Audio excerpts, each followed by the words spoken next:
In a town filled with smart people, Charles Krauthammer just might be the most thoughtful. You may not always agree with him, but it's always worth listening to what the influential conservative columnist has to say. Here's our Power Player of the Week. You earn your living giving opinions, which is quite a nice way to live, actually, because everybody has them, but for most people, they're given for free. Charles Krauthammer is talking about being a pundit. Both in print and on television, he's been offering his trenchant, graceful, conservative opinions for almost 30 years. Nobody worries or cares about what Obama says because it carries no weight. Now he's put together a collection of columns and speeches called Things That Matter. And there's a common theme. The sense of the limits of human nature, the limits of politics, and the limits of what the state can do, which I think would make you something of a small government conservative today. You write, politics is the indispensable foundation for things elegant and beautiful. Deep down, I believe that ultimately everything hinges on getting your politics right. But it isn't just a book about politics.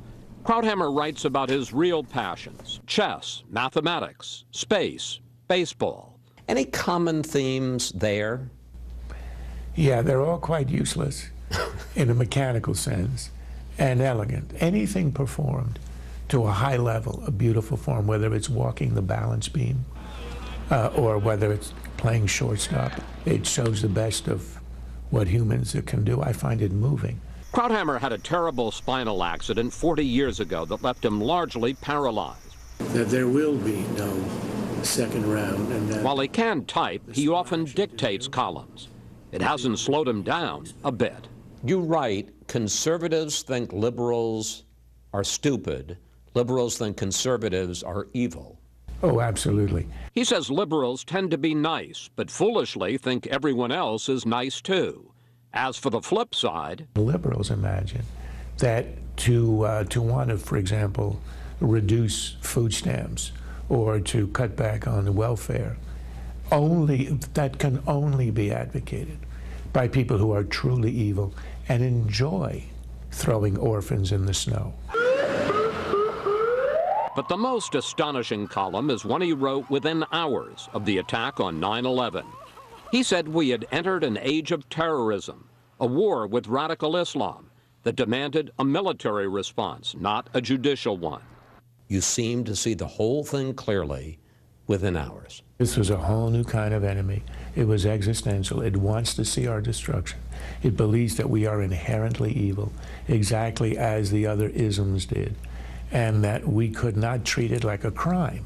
Which is why Charles Krauthammer left his first career as a doctor, because history was happening, and he wanted to be part of the flow. Tom Stoppard once wrote about the life of a writer. It's in one of his plays.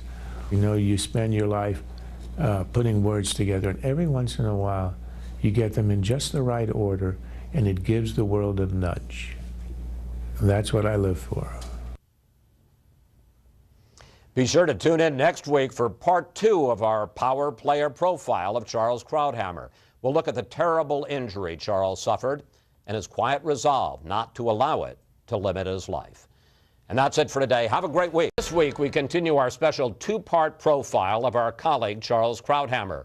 Charles shares his political views in his column on Special Report, and now in his new book, Things That Matter. But he rarely opens up about his remarkable private life, which has confined him to a wheelchair. Here's our Power Player of the Week. It didn't change the trajectory of my life. That's the vow I made to myself when I was in the hospital afterwards. Charles Krauthammer is talking about his terrible accident 41 years ago, the devastating injury he sustained, and his determination not to let it define him. Getting around is harder. It takes a little longer, a little more effort. But I would say, if you were to look at my story, it hadn't changed it. These are the last pictures of him standing on spring break in Bermuda in 1972, during his first year at Harvard Medical School. 2 months later, he was back at school diving into a pool one day when he hit his head on the bottom and severed his spinal cord. instantly paralyzing him. I knew from the second I was hurt, because I was a medical student, what had happened, why it happened, and what it meant for the future. He had set 2 books by the side of the pool, one on the anatomy of the spinal cord, the other, Man's Fate by Andre Malraux, and Charles was quick to accept his fate. The best thing I had going for me is from the first day I had no hope. And no hope is a redeeming thing. I knew what life would be like, and I either accept it or you don't. But his idea of acceptance is not like most people. While recovering for the next year in the hospital, he continued his studies, and he finished med school near the top of his class, right on time. 11:30. Okay. Give him directions. These days, Charles drives around Washington in a specially designed minivan. He accelerates and brakes with his left hand and steers with his right. He writes columns and essays, and of course offers opinions almost nightly on special reports. Who said if you have your plan, you keep your plan. Period is absurd. And after the show, he goes to watch his beloved Washington Nationals. Is there anything that you ever get sad about that you can't do? I'd like to play tennis again, or water ski, or the things, but yeah, you know, you also grow up. There are elements of life that I miss out, but there never was sadness. And that may be the most remarkable part of this story. More than all Charles has accomplished and all he does in a wheelchair, there is not a trace of self-pity, not a bit. Everybody has their cross to bear, everybody. The cross I bear is pretty obvious, but on the scale of things, it ranks somewhere way below the top. You got 2 choices now. You're either going to live a good life, or you're going to live a miserable life. And that, to me, was a very easy choice. Although his accident has kept him off water skis, Charles was able to pursue another passion, chess. That is, until he became so addicted to the game, he says he forced himself to give it up. And that's it for today. Have a great week.